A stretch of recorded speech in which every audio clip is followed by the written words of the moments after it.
Pemerintah pusat tidak lagi menganggarkan ruas jalan tol Trans Sumatera Jambi Rengat di tahun 2024. Mantan Dirut Bank 9 Jambi terancam dikenakan pasal pencucian uang oleh Kejati Jambi. Hingga hari ini masih ada satu partai politik di Kabupaten Tanjung Jabung Timur yang masih minim keterwakilan perempuan.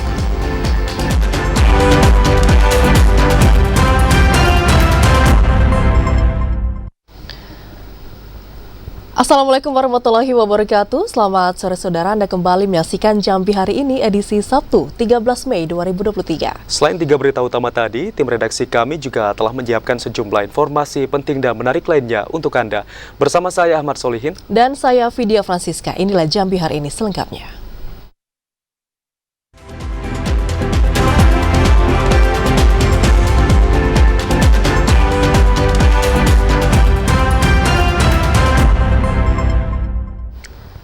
Saudara, pembangunan ruas jalan tol Jambi Rengat dihentikan sementara. Pemerintah pusat tidak menganggarkan pada ruas jalan tol tersebut hingga tahun 2024. Pembangunan ruas jalan tol Trans Sumatera Jambi Rengat dihentikan sementara. Pasalnya, tahun 2023 sampai dengan 2024, pemerintah pusat tidak menganggarkan untuk pembangunan ruas jalan tol tersebut. Pemerintah menarik semua anggaran itu karena sudah dipastikan pembangunan tol Jambi Rengat tidak akan selesai hingga 2024. Pasalnya, masih ada beberapa hal yang belum diselesaikan.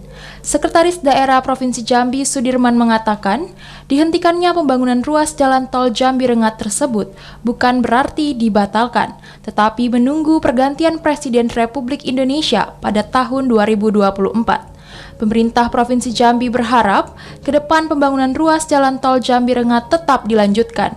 Pasalnya, dari pembangunan tol itu dapat meningkatkan perekonomian masyarakat Jambi. Jadi ketika selesainya di 2006 nanti domainnya kan kewenangannya ada pada presiden berikutnya. Ya mudah-mudahan ketika terasa jalan tol Betung Jambi sudah terbangun, ya mudah-mudahan nanti presiden baru juga akan merealisasikan untuk penyelesaian tol Jambi Rengatnya. Tapi bukan dibatalkan ya Bang? Tidak dibatalkan karena sudah perencanaannya sudah ditetapkan ya, perencanaan itu sudah ditetapkan untuk pembangunan tol Sumatera. Saat ini, pemerintah Provinsi Jambi juga masih terus berupaya untuk pembebasan lahan untuk ruas jalan tol Jambi Rengat. Pasalnya, masih ada beberapa lahan yang belum selesai. Joko, TVRI Jambi, melaporkan. Saudara, kemacetan lalu lintas terjadi di sepanjang Jalan Lingkar Barat kawasan Simpang Rimbo menuju ke Pal 10 Kota Jambi dan dinominasi oleh angkutan bertonnase besar. Masyarakat meminta solusi dari pemerintah dan juga pihak terkait lainnya. Dan untuk informasi selengkapnya, saudara, saat ini kita sudah terhubung dengan reporter TVRI Jambi, Anastasia Laga. Tasya, silakan dengan laporan Anda. Ya saudara, saat ini saya sedang berada di Jalan Lingkar Barat 3, di mana tepat di belakang saya telah terjadi kemacetan lalu lintas yang sudah terjadi sejak malam hari tadi. Berdasarkan informasi yang kami dapatkan, kemacetan ini dipicu oleh penumpukan kendaraan bertonnase besar seperti angkutan batu bara, angkutan logistik, dan angkutan berat lainnya. Kemacetan ini telah terjadi dari arah Simpang Rimbo hingga arah Pal 10 Jambi. Berdasarkan informasi yang kami dapatkan dari masyarakat sekitar Jalan Lingkar Barat ini, kemacetan ini sangat mengganggu aktivitas masyarakat. Sehingga masyarakat berharap adanya solusi ataupun penyelesaian dari kasus kemacetan yang terjadi di Jalan Lingkar Barat ini. Demikian saudara, kembali ke studio. Kemacetan lalu lintas masih terus terjadi di sepanjang Jalan Lingkar Barat menuju ke Kota Jambi. Anastasia Laga, terima kasih atas laporan Anda. Selamat bertugas kembali. Dan saudara, pasca penetapan tersangka dalam kasus tindak pidana korupsi, Direktur Utama Bank 9 Jambi oleh Kejati Jambi, Gubernur Jambi Al-Haris mendorong pihak Bank 9 Jambi untuk segera menggelar RUPSLB.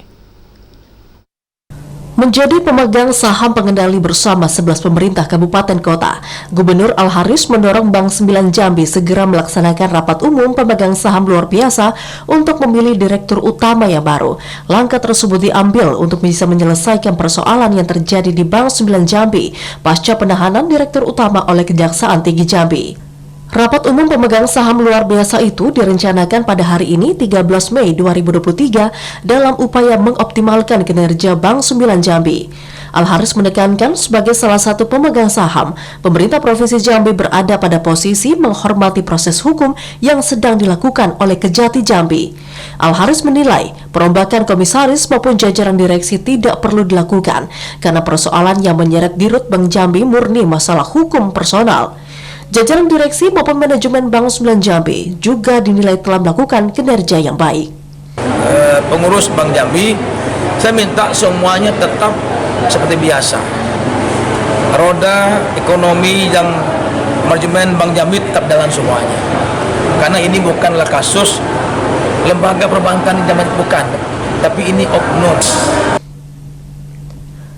Al-Haris menambahkan sebagai pemegang saham, pemerintah Provinsi Jambi meminta manajemen Bank 9 Jambi agar tetap beroperasional secara normal dengan memastikan pelayanan dan perlindungan bagi para nasabah. Randy Arta, TVRI Jambi melaporkan.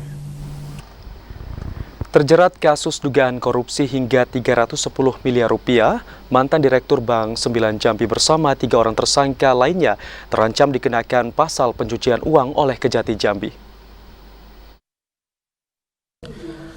Pasca penetapan tersangka mantan Direktur Utama Bank Jambi Yunsak El Hakon dalam kasus dugaan korupsi senilai 310 miliar rupiah bersama 3 orang tersangka lainnya, Kejaksaan Tinggi Jambi merencanakan akan menerapkan pasal tindak pidana pencucian uang atau TPPU kepada para tersangka. Kasipenkum Kejati Jambi Leksi Fatarani mengatakan, penerapan pasal ini guna mengembalikan kerugian negara hingga mencapai 310 miliar rupiah. Saat ini penyidik Kejati tengah menyelidiki aliran dana dari kasus perkara tersebut. Hasil sementara baru 1 unit rumah senilai 7 miliar di kawasan Bintaro, Tangerang yang telah dipastikan disita oleh petugas. Biasanya kita akan mengklaster pemberian pertamanya melalui layer siapa saja dan dialihkan menjadi apa. Mudah-mudahan aset-aset yang sudah dialihkan oleh para tersangka akan kita sita secepatnya. Sebelumnya, Kejaksaan Tinggi Jambi menetapkan 4 orang tersangka tindak pidana korupsi gagal bayar MTN PT Sun Prima Nusantara pembiayaan pada Bank Daerah Jambi pada tahun 2017-2018. Pada kasus yang turut menjerat mantan Direktur Utama Bank Jambi ini, ditafsir negara mengalami kerugian hingga mencapai 310 miliar rupiah. Asyar TVRI Jambi melaporkan. Terkait darurat narkoba, Saudara, Satres Narkoba Polres Bungo meringkus 2 orang kurir narkoba dan berhasil mengamankan sebanyak 500 gram sabu serta 900 gram ganja kering yang siap edar. Satres Narkoba Polres Bungo kembali mengungkap 2 kasus penyalahgunaan narkotika dalam jumlah besar. Polri berhasil mengamankan 500 gram narkoba jenis sabu dan 900 gram ganja kering. Kapolres Bungo AKBP Wahyu Bram dalam konferensi pers mengatakan penangkapan 2 pelaku tindak pidana narkotika berawal adanya informasi dari masyarakat. Sedangkan kurir sabu M. Nasir, 47 tahun, merupakan warga Villa Cendana Mas, Blok G15, Kelurahan Pematang Kapang, Kecamatan Tanayan Raya, Kota Pekanbaru, Provinsi Riau. Membawa sabu seberat 500 gram dengan menggunakan sepeda motor. Sementara itu, pelaku kedua Effendi Yusuf, 42 tahun, merupakan warga Kelurahan Batang Bungo, Kecamatan Pasar Muaro Bungo, Kabupaten Bungo. Diringkus petugas saat akan melakukan transaksi ganja kering seberat 900 gram dari Sumatera Barat. Barang haram tersebut rencananya akan diedarkan di wilayah Bungo. Selamat siang semua. Jadi pada hari ini kami dari Polres Bungo melaksanakan press release dalam rangka pengungkapan menginformasikan kepada seluruh masyarakat maupun media terkait pengungkapan kasus narkotika yang terungkap pada bulan ini, di bulan Mei. Pelaku M. Nasir dijanjikan uang jutaan rupiah oleh bandar sehingga nekat bawa sabu dengan sepeda motor. Tersangka kini meringkuk di sel tahanan Mapores Bungo guna proses lebih lanjut. Kedua tersangka dijerat dengan pasal 114 dan 112 ayat 2 Undang-Undang Republik Indonesia Nomor 35 tentang narkotika dengan ancaman hukuman maksimal 20 tahun penjara dan denda 1 miliar. Muhriandi, TVRI Jambi, melaporkan. Saudara, 4 partai politik telah mendaftarkan bacaleknya ke KPU Kabupaten Muaro Jambi. Informasi selengkapnya akan kami hadirkan dalam segmen Menuju Pemilu 2024. Tetaplah bersama kami.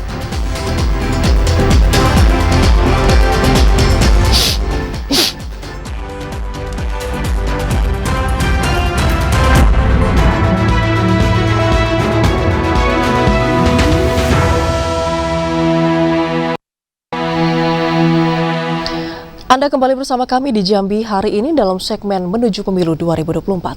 Saudara, KPU Provinsi Jambi menerima berkas bakal calon anggota legislatif DPW PAN. Meski sempat terhalang hujan, namun tidak menyurutkan semangat dari Ketua DPW PAN Provinsi Jambi untuk bisa mengantarkan berkas 55 bacalek untuk bertarung pada pemilu tahun 2024 mendatang. Meski sempat terhenti karena hujan deras, namun tidak menyurutkan semangat Ketua DPW PAN Jambi, Bakri, yang didampingi MPP PAN Jambi, Al-Haris, beserta ratusan kader untuk mendaftarkan bakal calon legislatif ke KPU Provinsi Jambi. Dengan menggunakan pakaian teluk belago adat Melayu Jambi dan diiringi oleh kompangan, DPW Partai Amanat Nasional Provinsi Jambi mendaftarkan 55 bacalek yang tersebar di 6 daerah pemilihan pada Jumat siang kemarin, 12 Mei 2023. Berkas bacalek PAN secara resmi diterima oleh KPU Provinsi Jambi, yang juga diawasi langsung oleh sejumlah jajaran Bawaslu Provinsi Jambi. Anggota KPU Provinsi Jambi Abnizal mengatakan, Partai PAN merupakan partai kelima yang mendaftarkan diri dan telah dinyatakan lengkap atau memenuhi syarat, termasuk untuk keterwakilan perempuan. Pihak KPU akan memberikan informasi jika nantinya terdapat kekurangan berkas pada saat tahapan verifikasi administrasi dokumen persyaratan bakal calon. Dan tadi jam 2 ini disampaikan oleh Ketua dan Sekretaris, didampingi oleh Ketua MPP langsung, Pak Gubernur Al-Haris, dan dokumen juga kita cek sesuai dengan rekomendasi dari DPP. Mereka sudah mengajukan 55 bakal calon di 6 daerah pemilihan, dan seluruh berkas dinyatakan lengkap dan diterima. Ketua DPW PAN Provinsi Jambi Bakri mengatakan pendaftaran bacalek PAN dilakukan serentak di Indonesia yang bertepatan tanggal pendaftaran sama dengan nomor urut partainya. Sementara Ketua MPP PAN Jambi yang juga Gubernur Provinsi Jambi Al-Haris berkomitmen untuk kembali mengangkat marwah PAN di Jambi dan juga menargetkan 12 kursi di DPRD Provinsi Jambi. Yogi Ramadhani, TVRI Jambi, melaporkan. Komisi Pemilihan Umum menerima pengajuan berkas bacalek DPRD Provinsi Jambi dari Partai Keadilan Sejahtera Provinsi Jambi. Menariknya, pendaftaran 55 bacalek PKS di KPU Provinsi Jambi dengan diiringi kompangan, silat, dan pantun. DPW Partai Keadilan Sejahtera Provinsi Jambi melakukan pengajuan bakal calon legislatif ke KPU Provinsi Jambi pada Jumat sore 12 Mei 2023. Kedatangan DPW PKS Jambi ini dipimpin langsung Ketua Heru Kustanto bersama puluhan kader yang diiringi kompangan hadroh, solawat, pantun, dan pencak silat. Hampir 1 jam dilakukan verifikasi oleh jajaran KPU Provinsi Jambi yang juga dikawal langsung oleh Bawaslu Provinsi Jambi. Akhirnya, berkas dinyatakan lengkap. Partai yang menjadi pendaftar ke-6 di KPU Provinsi Jambi ini memenuhi jumlah 55 kursi yang tersebar di 6 daerah pemilihan. Tidak hanya keterwakilan 30% perempuan, DPW PKS Jambi juga melibatkan 25% diantaranya generasi milenial. Anggota KPU Provinsi Jambi Abnizal mengatakan 2 dokumen persyaratan dari DPW PKS Jambi, yakni surat pengajuan dan daftar nama bacalek tiap dapil, dinyatakan lengkap dan diterima oleh KPU. Terakhir tadi Partai PKS mengajukan 55 bakal calon di 6 daerah pemilihan, diantar langsung oleh Ketua dan Sekretaris, dan secara dokumen kami nyatakan lengkap dan diterima. Lengkap semua berarti Bang? Lengkap semua. Perwakilan perempuan lengkap ya, juga? Perwakilan perempuan semua sudah terpenuhi, hanya beda sedikit saja. tidak ada yang signifikan, bedanya selisih paling minimal 30, paling tidak 32, 31. Rata-rata di kisaran itu. Tidak ada yang mayoritas ya, mayoritas hampir separuh partai politik itu adalah perwakilan perempuan. Ketua DPW PKS Provinsi Jambi Heru Gustanto mengatakan, dengan berkas persyaratan yang lengkap dan diterima oleh KPU, maka menjadi bukti untuk siap menghadapi dan mensukseskan pemilu serentak 2024. Pihaknya juga akan menampung semua unsur masyarakat seperti perempuan maupun milenial dengan harapan dapat meningkatkan kontribusi untuk Provinsi Jambi. Andri Wijaya, TVRI Jambi melaporkan. Hingga hari ke-12 masa pendaftaran Bacalek kemarin, KPU Kabupaten Sarolangun baru menerima pendaftaran Bacalek dari 4 partai politik. Dan keempat partai politik tersebut saudara yakni PDIP, Nasdem, PAN, dan juga PKS. Hingga hari ke-12 masa pendaftaran Bacalek Pemilu tahun 2024, KPU Sarolangun baru menerima dokumen pendaftaran dari 4 partai politik. Dari 4 partai politik yang mendaftar, 3 partai yakni PDI Perjuangan, Partai Keadilan Sejahtera, dan Partai Amanat Nasional. Berkas dan dokumen persyaratan diterima oleh KPU Sarolangun. Sementara untuk Partai Nasional Demokrat, berkas yang diserahkan ke KPU dikembalikan karena dokumen pengajuan Bacalek DPD 2 Partai Nasdem belum lengkap. Ketua KPU Sarolangun Muhammad Fakri menyatakan, setelah menerima berkas atau dokumen dalam bentuk fisik, jajaran komisioner juga akan melakukan pemeriksaan berkas, kemudian akan diserahkan ke tim verifikasi untuk dilakukan verifikasi. Apakah dokumen yang diserahkan sesuai dengan syarat pengajuan Bacalek yang diunggah melalui aplikasi Silon? Sesuai PKPU Pasal 32 Ayat 2, ada 2 poin yang menjadi perhatian tim verifikasi, yakni surat pengajuan model B, pengajuan partai politik, dan surat bakal daftar calon model B, daftar calon dan dokumen pengajuan bakal calon legislatif. Kita menyiapkan verifikator kita banyak. Jadi dalam umpamanya datangnya serempak atau barengan, itu kita punya operator. Jadi satu operator, 2 tim verifikasinya untuk satu parpol. Kita ketentuannya tidak ada sih, tidak ada ketentuan berapa lama melakukan verifikasi atau melakukan pemeriksaan berkas melalui silon. KPU Sarolangun akan menambah tim verifikasi untuk bisa mengantisipasi proses pendaftaran Bacalek berjalan sesuai dengan tahapan. Menjelang akhir pendaftaran Bacalek diprediksi akan terjadi pada hari ini dan 14 Mei 2023 esok. Edi Kusnadi, TVRI Jambi melaporkan. 2 hari jelang ditutup, baru 5 partai politik yang mendaftarkan Bacaleknya di kantor KPU Bungo. Pendaftaran bakal calon legislatif tersisa 2 hari, tanggal 13 dan 14 Mei 2023. Namun partai politik peserta pemilihan umum 2024 yang sudah mendaftarkan calegnya di KPU Kabupaten Bungo baru dari 5 partai. Ketua KPU Kabupaten Bungo Muhammad Bisri mengatakan hingga tanggal 12 Mei 2023 kemarin, baru 5 partai politik yang telah mendaftarkan bacaleknya ke kantor KPU Bungo. 5 parpol tersebut yakni PKS, Nasdem, PDIP, PAN, dan Partai Umat. Dari 5 parpol tersebut, semua berkas diterima KPU lengkap dengan keterwakilan 30% perempuan.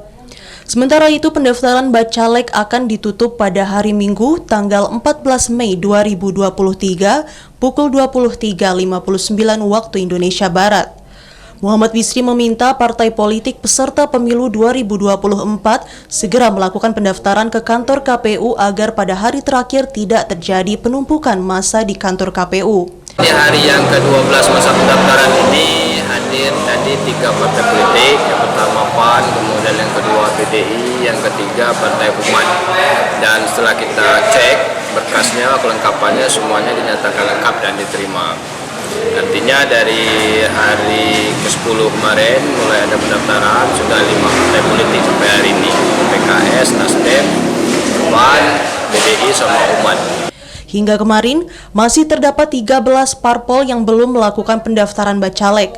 Pihak KPU Bungo memprediksi sebagian partai akan mendaftarkan bacaleknya pada hari terakhir Minggu 14 Mei 2023. Pihak KPU Bungo pun sudah melakukan persiapan jika banyak parpol mendaftarkan bacalek di hari terakhir. Pengaturan jam kedatangan setiap parpol yang akan mendaftar, jika server Silon berjalan lancar, waktu pendaftaran hanya sekitar 15 menit per parpol. Muhriandi, TVRI Jambi melaporkan. Saudara, hari ini pendaftaran bakal calon legislatif untuk pemilu tahun 2024 ke Komisi Pemilihan Umum telah memasuki ke hari 13. Dan siang tadi, saudara, baru 4 partai politik yang sudah mendaftarkan bacaleknya ke KPU Kabupaten Muaro Jambi. Dari 18 partai politik peserta pemilu legislatif 2024, baru 4 partai politik yang telah mendaftarkan bakal calon legislatif ke Komisi Pemilihan Umum Muaro Jambi.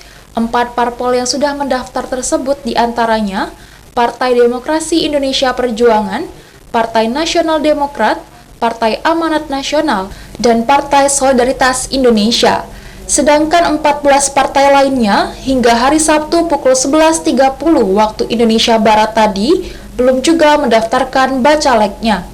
Sedangkan pendaftaran bakal calon legislatif ini akan berakhir tanggal 14 Mei pukul 23.59 waktu Indonesia Barat.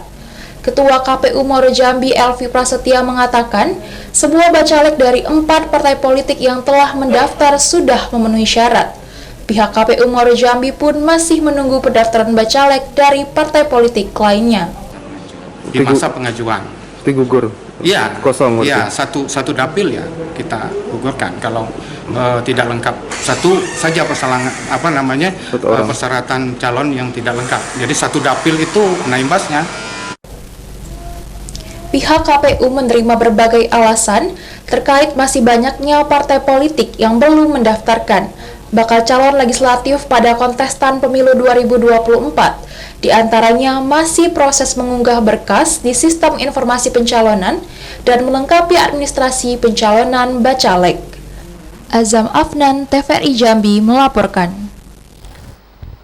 Saudara, meski ada regulasi terkait kuota 30% keterwakilan perempuan dalam pemilu 2024, namun ada satu parpol di Kabupaten Tanjung Jabung Timur yang masih minim keterwakilan perempuan. Parpol yang belum memenuhi syarat tersebut diberikan waktu untuk perbaikan berkas pendaftaran. Rendahnya partisipasi politik perempuan pada pesta demokrasi 5 tahunan di Indonesia masih menjadi pekerjaan rumah pengurus partai politik. Padahal sejumlah regulasi mulai dari Undang-Undang Pemilu, Undang-Undang Penyelenggara Pemilu, hingga Undang-Undang Partai Politik harus memperhatikan keterwakilan perempuan sekurang-kurangnya 30%. Ketua KPU Kabupaten Tanjung Jabung Timur, Abdul Haris mengatakan, hingga hari ke-12 pendaftaran bacalek, baru ada 3 partai politik yang menyerahkan berkas fisik pendaftaran. 3 partai itu yakni Partai Demokrasi Indonesia Perjuangan, Partai Amanat Nasional, dan Partai Nasional Demokrat. Dari 3 parpol itu, salah satu nyatanya masih ada yang abai terhadap keterwakilan perempuan di bawah 30%. Partai yang belum memenuhi kuota keterwakilan perempuan itu nantinya akan diberikan perbaikan pemberkasan di masa verifikasi administrasi pada 15 Mei hingga 23 Juni 2023. Seluruh tahapan itu sesuai dengan Peraturan KPU Nomor 10 Tahun 2023 tentang pengajuan daftar calon anggota legislatif. Aturan itu berlaku untuk bacalek DPR RI, DPRD Provinsi, hingga Kabupaten Kota. PAN dan PDIP tercapai 30%, kalau di Silon itu Nasdem masih terkendala di Dapil 1, baru 27%. Kita sarankan untuk nanti diperbaikan, bisa diperbaiki untuk keterwakilan perempuan, bisa diganti. Pendataan bacalek akan dibuka setiap hari mulai 1 hingga 14 Mei 2023.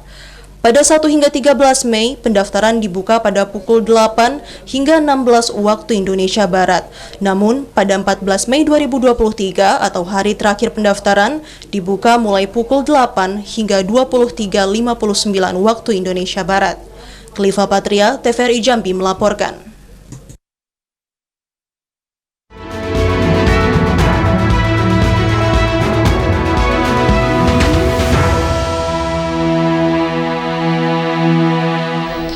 Saudara, untuk bisa mengantisipasi penumpukan berkas, KPU Kabupaten Tebo menambah petugas di bagian pendaftaran bacalek. Informasi selengkapnya masih akan kami hadirkan dalam segmen menuju pemilu 2024. Tetaplah bersama kami.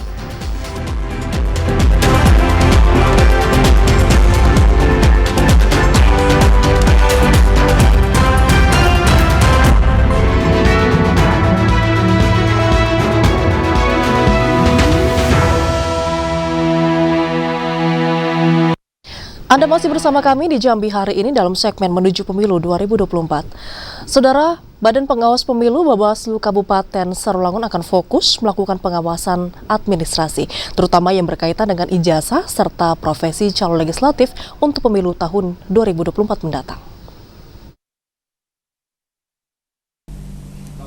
Badan Pengawas Pemilu Bawaslu Kabupaten Sarolangun mengingatkan seluruh jajarannya serta KPUD Sarolangun untuk menjunjung tinggi profesionalitas sesuai dengan peraturan perundang-undangan agar iklim demokrasi di bumi sepucuk adat Serumpun Paseko berjalan lebih baik. Komisioner Bawaslu Kabupaten Sarolangun Divisi Penanganan Pelanggaran dan Sengketa Mudrika mengatakan pada proses pengawasan pencalonan legislatif, pihaknya akan terlibat langsung memeriksa kelengkapan secara administrasi, terutama yang berkaitan dengan ijazah dan status pekerjaan. Apakah calon legislatif dari unsur TNI dan Polri maupun BUMD dan lainnya yang gajinya bersumber dari keuangan negara. Mudrika juga memastikan pengawasan tahapan pendaftaran bacalek dilakukan sesuai dengan peraturan perundang-undangan terkait dengan dokumen persyaratan caleg-caleg yang ada, misalnya ijazah dan lain-lain. Untuk itu, pihak KPUD Sarolangun diharapkan dalam menjalankan tahapan harus sesuai dengan peraturan perundang-undangan. Selama tahapan pendaftaran, bakal calon DPRD Sarolangun Bawaslu sudah menyiapkan serta menyiagakan beberapa anggotanya untuk mengawasi kedatangan pengurus partai politik saat mendaftar ke KPUD Sarolangun. Edi Kusnadi, TVRI Jambi melaporkan. Wali Kota Jambi Syarif Pasha menyatakan kesiapannya maju sebagai bakal calon anggota legislatif Bacalek di DPR RI Dapil Provinsi Jambi pada Pileg tahun 2024. Surat pengunduran diri sebagai Wali Kota Jambi akan diajukan setelah ditetapkan sebagai daftar calon tetap atau DCT. Wali Kota Jambi Syarif Pasha siap maju sebagai Bacalek DPR RI Dapil Provinsi Jambi dari Partai Nasdem pada Pileg tahun 2024. Hal itu dinyatakannya usai penyerahan berkas bacalek DPRD di KPU Provinsi Jambi. Berdasarkan peraturan perundang-undangan, kepala daerah maupun wakil kepala daerah diwajibkan mundur dari jabatannya jika hendak mendaftar sebagai bakal calon legislatif pada pemilu 2024. Kewajiban mundur itu diatur dalam pasal 240 Undang-Undang Nomor 7 Tahun 2017 tentang pemilihan umum dan peraturan pemerintah nomor 32 tahun 2018. Meski jabatannya tinggal hitungan bulan, namun Wali Kota Jambi Syarif Pasha akan segera mengurus surat pengunduran dirinya setelah dikeluarkannya daftar calon tetap atau DCT. Jabatannya sebagai Wali Kota Jambi 2 periode itu akan berakhir pada 8 November mendatang. Sebelum berakhir masa jabatannya, Syarif Pasha akan mengajukan surat pengunduran diri sebagai Wali Kota Jambi. Nanti dalam waktu dekat ini kami akan segera mengajukan surat permohonan untuk mundur diri selaku Wali Kota Jambi dan itu akan berproses ya. Nanti menunggu sampai DCT dikeluarkan nanti. Kebetulan kami pensiun itu di tanggal 8 November. Aturan pengunduran diri itu tak hanya berlaku untuk kepala daerah dan wakil kepala daerah, namun juga bagi ASN, anggota TNI Polri, direksi, komisaris, dewan pengawas, hingga pegawai BUMN, BUMD, atau badan lain yang anggarannya bersumber dari keuangan negara. Yogi Ramadhani, TVRI Jambi melaporkan. Sementara itu, Saudara, KPU Kabupaten Tebo akan menambah petugas untuk melakukan verifikasi berkas bakal calon legislatif dari 18 partai politik. Dan penambahan petugas tersebut dilakukan sebagai langkah antisipasi penumpukan berkas bacalek yang akan diajukan parpol pada akhir masa pendaftaran. 18 partai politik yang terdaftar sebagai peserta pemilu tahun 2024 akan melakukan pendaftaran bacalek ke KPU Tebo. Sejak dibukanya pendaftaran pada tanggal 1 Mei yang lalu, KPU Tebo baru menerima beberapa berkas pengajuan bacalek dari partai politik. Ketua KPU Tebo Basri mengatakan pihaknya telah melakukan antisipasi terkait dengan adanya penumpukan berkas pengajuan bacalek dari parpol pada masa akhir pendaftaran di tanggal 14 Mei 2023. Selain menambah petugas, KPU Tebo juga menyediakan 4 meja untuk pendaftaran bacalek, di mana masing-masing meja akan ditempatkan 2 orang petugas. Perlu untuk membentuk tim itu 4, jadi ada 4 meja yang kita siapkan, masing-masing meja dikelola oleh dua orang operator. Sehingga hari ini dua, yang satu tadi belum selesai, yang satu masuk, sesudah duanya bisa berjalan. Basri minta agar pengurus partai politik segera mendaftarkan bacaleknya ke KPU Tebo karena masa pendaftaran akan berakhir pada tanggal 14 Mei pukul 23:58 waktu Indonesia Barat. Hingga Sabtu siang baru 4 parpol yang mendaftarkan bacaleknya ke KPU Tebo, yakni PDIP, Nasdem, Partai Umat, dan PAN. Dari 4 partai tersebut, berkas Partai Nasdem dan PAN dinyatakan lengkap dan diterima. Sementara untuk 2 partai lainnya, yakni PDIP dan Partai Umat, diminta perbaikan. Intizam TVRI Jambi melaporkan. KPU Batanghari melakukan pleno terhadap daftar pemilih sementara hasil perbaikan atau DPSHP. Dari pleno tersebut terdapat pengurangan jumlah pemilih akibat adanya data ganda. Selain tahap pendaftaran bacalek yang kini tengah dilakukan, KPU Batanghari juga menjalani pleno daftar pemilih sementara hasil perbaikan atau DPSHP. Hasil pleno tersebut terdapat beberapa temuan di lapangan berupa data pemilih ganda sehingga pihak KPU pun melakukan perbaikan data. Komisioner KPU Kabupaten Batanghari Muhammad Apri mengatakan ada 10 orang pemilih yang dikeluarkan dalam daftar pemilih tersebut. Dari daftar pemilih sebelumnya 223.777 pemilih menjadi 222.842 pemilih. Dari verifikasi itu ternyata ke-10 orang sudah terdaftar sebagai pemilih luar negeri. Dengan hasil perbaikan ini nantinya akan masuk ke dalam tahap penetapan daftar pemilih tetap. Yang mana waktu DPS itu berjumlah 223.777. Nah, sekarang setelah dilakukan perbaikan ini menjadi 222.842. Apri menyampaikan sebelum dimulainya DPT, masyarakat Kabupaten Batanghari diminta untuk melaporkan kepada KPU maupun PPK dan PPS setempat apabila belum terdaftar sebagai pemilih untuk pemilu 2024. Ade Juniawan, TVRI Jambi melaporkan. Kontestasi pemilu tahun 2024 mendatang di Kabupaten Tanjung Jabung Timur diramaikan Kades Nyalek. 2 kades tersebut yang ikut gelanggang sudah mengajukan pengunduran diri. 2 kepala desa di Kabupaten Tanjung Jabung Timur berniat maju menjadi bakal calon legislatif atau bacalek pada pemilu 2024. Kepala desa yang maju jadi bacalek tersebut sudah mengajukan pengunduran diri.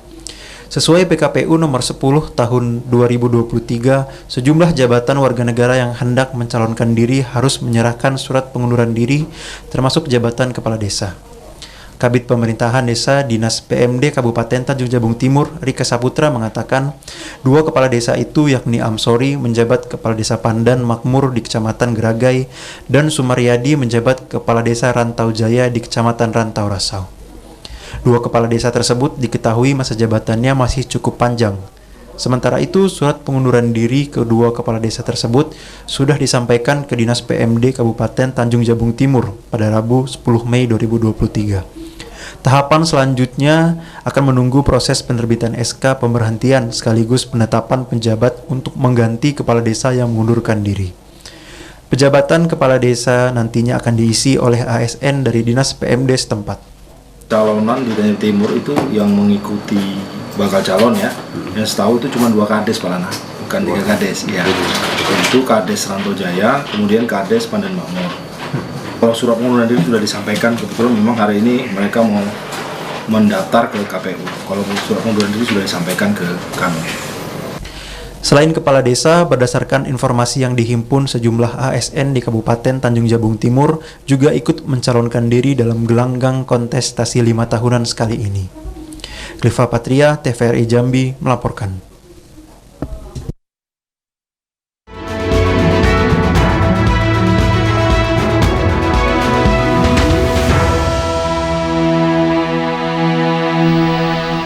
Saudara Gubernur Jambi menghadiri peresmian gedung MTS Soleh Al-Mubarak di Desa Gemuruh, Kabupaten Tanjung Jabung Barat. Informasi selengkapnya akan kami hadirkan dalam segmen advertorial usai pariwara berikut ini. Tetaplah bersama kami.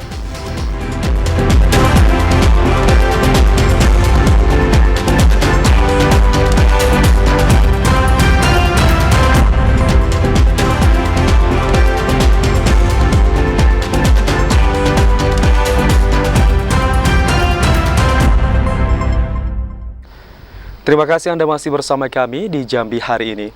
Saudara, 124 calon jemaah haji Sungai Penuh menjalani pemeriksaan kebugaran jasmani. Selain pemeriksaan, para jemaah haji juga diberikan pembinaan tentang cara menjaga kesehatan dan kebugaran tubuh menjelang keberangkatan ke Tanah Suci Mekah. 124 calon jemaah haji di kota Sungai Penuh mengikuti pemeriksaan dan pengukuran kesehatan dan kebugaran yang dilakukan Dinas Kesehatan Kota Sungai Penuh. Kepala Dinas Kesehatan Kota Sungai Penuh Azwarman mengatakan, pemeriksaan dan pengukuran kebugaran jasmani merupakan suatu prosedur yang harus dilewati CJH sebelum keberangkatan ke Tanah Suci. Terlebih, calon jamaah haji di Sungai Penuh cukup banyak yang sudah berusia lanjut, sehingga diperlukan pemeriksaan untuk memastikan kondisi fisik calon jemaah haji dalam keadaan terbaik atau prima. Azwarman menjelaskan, untuk mendapatkan kondisi tubuh yang bugar, para calon jemaah haji harus mempersiapkan fisik sejak saat ini dengan cara memperbanyak olahraga. Sebelum melakukan latihan fisik, setiap calon jemaah haji harus mengikuti pengukuran kebugaran untuk mengetahui kondisi tingkat kebugaran tubuhnya. Hari ini adalah untuk kebugaran calon jemaah haji Kota Sungai Penuh yang insya Allah pada tahun ini ada 124 orang yang akan diberangkatkan sebagai jemaah haji Kota Sungai Penuh. Ini sudah ada beberapa tahapan yang kita laksanakan, mulai dari pemeriksaan kesehatan awal calon jemaah haji dan sekarang pemeriksaan tes kebugaran untuk semua calon jemaah haji Kota Sungai Penuh untuk menilai sejauh mana kebugaran jemaah yang akan diberangkatkan menjadi calon jemaah haji Kota Sungai Penuh tahun 1424 Hijriah ini. Azwarman menambahkan, untuk pemeriksaan yang dilakukan, di antaranya pengukuran tekanan darah, cek darah, dan pemeriksaan kondisi fisik. Ilwan, TVRI Jambi, melaporkan. Saudara, Persatuan Pedalangan Indonesia atau PEPADI menggelar halal bihalal dengan pagelaran wayang kulit di halaman SLBN Sri Sudewi Jambi. PEPADI menggelar halal bihalal dengan melaksanakan pagelaran wayang kulit di halaman SLBN Sri Sudewi Jambi. Ketua PEPADI Jambi Kamin mengatakan, kegiatan ini selain mempererat tali silaturahmi juga mengenalkan budaya Indonesia pada generasi muda. Intinya yang pertama acara halal bihalal yang diselenggarakan oleh PEPADI Provinsi Jambi kerjasama dengan Universitas Indraprasta dari Jakarta. Adapun tujuan pertama untuk silaturahmi, yang kedua melestarikan budaya khususnya wayang kulit dan memotivasi, mengedukasi kepada generasi muda, mudah-mudahan pagelaran wayang ini tidak musnah. Dalam acara tersebut turut hadir Wakil Gubernur Jambi Abdullah Sani yang sekaligus sebagai pembina PEPADI. Dalam sambutannya, Wakil Gubernur Jambi Abdullah Sani mengatakan, wayang merupakan budaya bangsa yang harus dilestarikan dan diwariskan pada generasi muda. Selain sebagai budaya bangsa, wayang mengandung pesan sosial dan agama, sehingga tidak hanya sebagai tontonan, tetapi juga bisa jadi tuntunan. Pertunjukan seni tidak hanya berfungsi sebagai seni dekoratif dan hiburan, tapi insya Allah juga mengandung nilai-nilai luhur yang patut direnungi, patut dijadikan iktibar, dan patut dipelajari dan patut dicontoh. Pagelaran wayang ini bekerja sama dengan Universitas Indraprasta PGRI Unindra Jakarta. Rektor Unindra Jakarta Sumaryoto mengatakan, generasi milenial jangan sampai melupakan budaya asli Indonesia, di antaranya adalah wayang, karena wayang merupakan heritage dunia yang sudah diakui oleh UNESCO. Wayang kulit dengan judul Wisanggeni Lahir menceritakan tentang lahirnya anak yang sangat cerdas, dibawakan oleh dalang milenial Herjuna Prama Riza Fadlansyah. Yang siang baru tamat SMP lah, ini sangat penting untuk memberikan kesan kepada generasi muda khususnya, yaitu generasi milenial ke depan, supaya jangan sampai melupakan budaya asli Indonesia. Apalagi wayang ini kan merupakan heritage dunia yang sudah diakui oleh UNESCO. Dalam rangkaian pagelaran wayang kulit turut diserahkan penghargaan dari pembina PEPADI pada dua dalang milenial, Herjuna Prama Riza Fadlansyah dan Daneswara Raffi Ramadan. Yazid Iwan, TVRI Jambi melaporkan. Saudara Gubernur Jambi Al-Haris menghadiri peresmian Gedung Madrasah Sanawiyah Soleh Al-Mubarok di Desa Gemuruh, Kabupaten Tanjung Jabung Barat. Gubernur Al-Haris menghadiri peresmian Gedung Madrasah Sanawiyah Soleh Al-Mubarok di Desa Gemuruh, Kecamatan Tungkal Ulu, Kabupaten Tanjung Jabung Barat. Gubernur mengatakan pemerintah Provinsi Jambi sangat menyadari pentingnya peran pendidikan dalam menciptakan sumber daya manusia yang berkualitas. Dengan mendorong hadirnya lembaga pendidikan yang mantap hingga ke pelosok daerah akan memudahkan peningkatan kualitas pendidikan. Gubernur mengapresiasi Yayasan Tiga Sekawan Soleh Al-Mubarok yang telah berinisiatif menyediakan sarana pendidikan. Komitmen yayasan dalam dunia pendidikan menjadi kontribusi positif dalam upaya meningkatkan kualitas sumber daya manusia sesuai dengan misi ketiga Jambi Mantap yang diemban oleh pemerintah. Pembangunan Gedung Madrasah Sanawiyah yang telah dipersiapkan sejak lama ini diharapkan dapat melahirkan generasi bangsa yang berkualitas, cerdas, bermoral, dan taat pada agama. Al-Haris menekankan dengan semakin banyaknya tempat pendidikan di seluruh daerah akan semakin memudahkan generasi Jambi untuk bisa mendapatkan kemudahan mengakses lembaga pendidikan yang jaraknya tidak jauh dari tempat tinggal.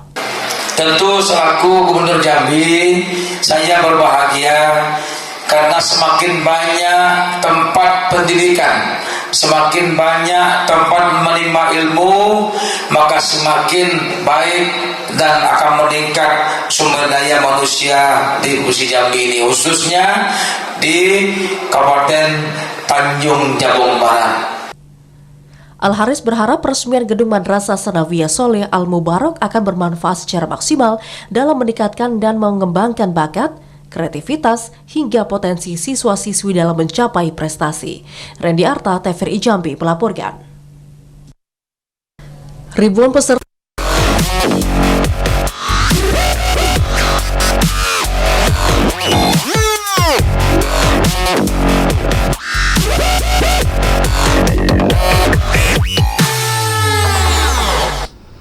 Saudara, kita ke sorotan lainnya dalam segmen editorial. Penjabat Bupati Sarolangun Henrizal mengikuti dan juga melepas kegiatan jalan santai puncak dari peringatan Hari Pendidikan Nasional untuk tahun 2023. Pelepasan jalan santai tersebut dipusatkan di halaman pendopo lapangan Gunung Kembang, Komplek Perkantoran Bupati Sarolangun. Ribuan peserta yang terdiri dari pelajar tingkat sekolah dasar, SMP sederajat, dan SMK dan juga SMA, kepala sekolah, pegawai dan unsur Forkompida di lingkup pemerintah Kabupaten Sarolangun mengikuti jalan santai. Jalan santai itu dalam rangka memperingati Hari Pendidikan Nasional tahun 2023. Rute jalan tersebut dimulai dari pendopo lapangan Gunung Kembang, Komplek Perkantoran Bupati Sarolangun, melewati perkantoran Dinas Dukcapil, Badan Pertahanan Nasional, melewati kantor Kejaksaan Negeri Sarolangun, dan juga berakhir di pendopo Komplek Perkantoran Bupati Sarolangun. Para peserta yang mengikuti jalan santai mendapatkan kupon undian berhadiah. Penjabat Bupati Sarolangun Henrizal mengapresiasi semua peserta, terutama untuk peserta didik yang semangat untuk mengikuti jalan santai dengan jarak tempuh yang mencapai sekitar 3 km. Ikuti gerak jalan santai yang merupakan salah satu rangkaian daripada kegiatan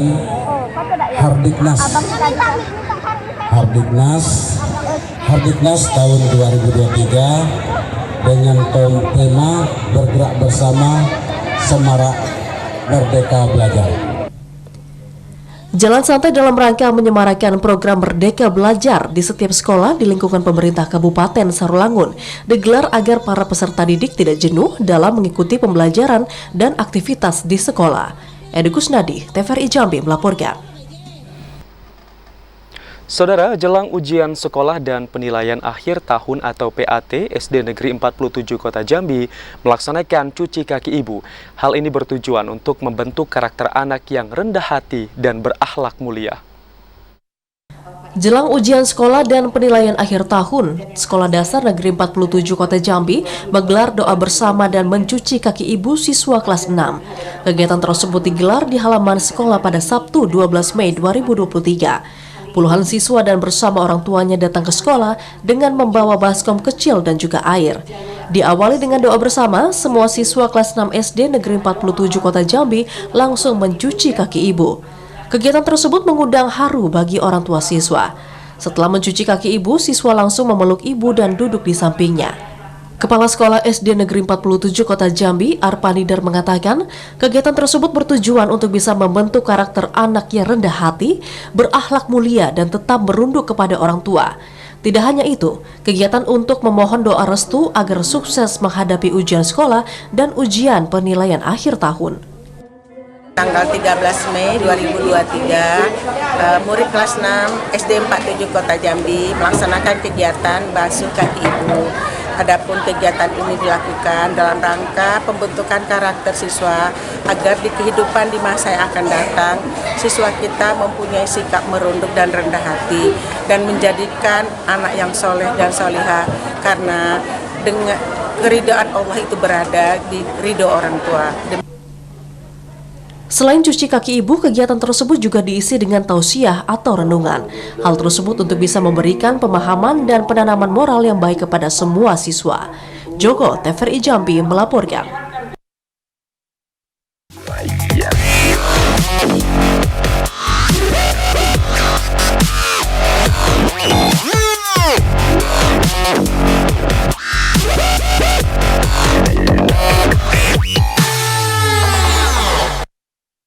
Saudara, calon jemaah haji asal Kabupaten Ogan Komering Ilir, Sumatera Selatan mendapatkan vaksin meningitis dan influenza. Informasi selengkapnya saudara kami hadirkan dalam segmen Lintas Andalais. Usai jeda sesaat lagi.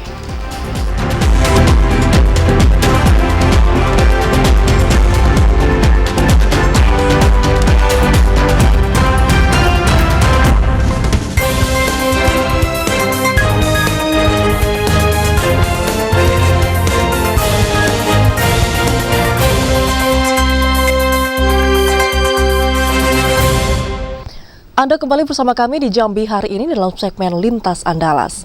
Saudara, sebanyak 200 lebih calon jemaah haji asal Kabupaten Ogan Komering Ulu, Provinsi Sumatera Selatan mendapatkan suntik vaksinasi meningitis dan juga influenza.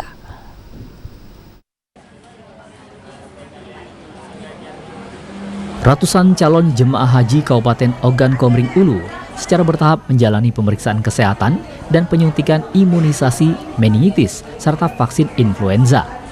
Ini dilakukan sebagai upaya membentuk kekebalan tubuh calon jemaah haji agar dapat husuk dalam melaksanakan ibadah di Mekah nantinya.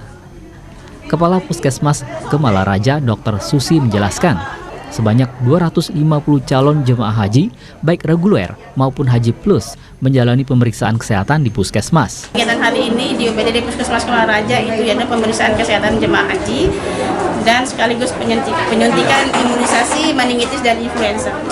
Manfaatnya untuk jemaah haji untuk mencegah jemaah haji dari terpaparnya virus meningitis dan influenza selama menjalankan ibadah hajinya. Ada berapa banyak? Hari ini kita melakukan kegiatan ini selama dua hari, sudah sekitar 251 orang. Sejauh ini ada kendala atau? Tidak ada, sejauh ini tidak ada kendala yang berarti. Jika terdapat kendala seperti jemaah berhalangan disuntik, dapat dilakukan maksimal 2 minggu sebelum keberangkatan peserta haji dan umrah.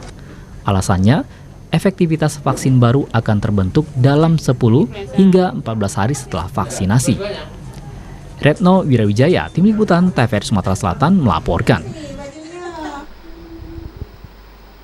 Kendati sempat terkendala sulitnya pemasaran dan belum adanya permintaan ekspor, namun permintaan kayu manis atau Cassia Vera di tingkat pengepul di Solok Selatan mulai meningkat meski harga jual tidak naik. Sejak beberapa komoditi perkebunan mengalami penurunan harga sejak 5 bulan terakhir, kayu manis menjadi komoditas unggulan di Solok Selatan karena memiliki harga yang cenderung stabil. Salah seorang pengepul hasil bumi di Solok Selatan, Kani Caniago mengatakan, kendati permintaan kayu manis untuk tingkat ekspor belum ada, namun untuk saat ini permintaan kayu manis dari pihak agen mulai meningkat. Berbeda terbalik jika dibanding pada 5 bulan lalu yang sempat sulit untuk mendapatkan pemasarannya. Petani di Solok Selatan kembali bisa menjual hasil perkebunan kendati tidak mengalami peningkatan harga dari sebelumnya. Untuk harga saat ini, kayu manis kualitas asalan Rp45.000 per kilogramnya. Sementara untuk harga kayu manis kualitas baik di tingkat petani Rp50.000 per kilogramnya. Tergantung jenis, kualitas dan tingkat kandungan air pada kayu manis tersebut. Setiap minggunya petani kembali bisa menyuplai kayu manis kepada pihak agen di Kota Padang berkisar 5 hingga 6 ton Namun kondisi ini jauh menurun jika dibanding pada kondisi normal yang bisa menembus pengiriman hingga 40 ton per minggunya. Belum ada permintaannya. Jadi sekarang yang kita kumpulkan ini untuk apa saja? Double SP, double biasa, asalan dengan KB. KB. Nah, KB. Berarti untuk kebutuhan lokal baru Bang Ya ya? betul, untuk kebutuhan lokal loh. Ya, itu harga sendiri gimana Bang? Sekarang kalau tuh sekarang 45.000 pembelian kulit asalan udah tuh, yang bagusnya nyampe 50. 50. Berarti harga masih standar ya? Masih standar. Diharapkan harga kayu manis di tingkat petani bisa kembali stabil dan pemasarannya pun tidak mengalami kesulitan, sehingga dapat meningkatkan perekonomian petani. Dari Kabupaten Solo Selatan, demikian laporan di Kiles Mana, TVRI Sumatera Barat.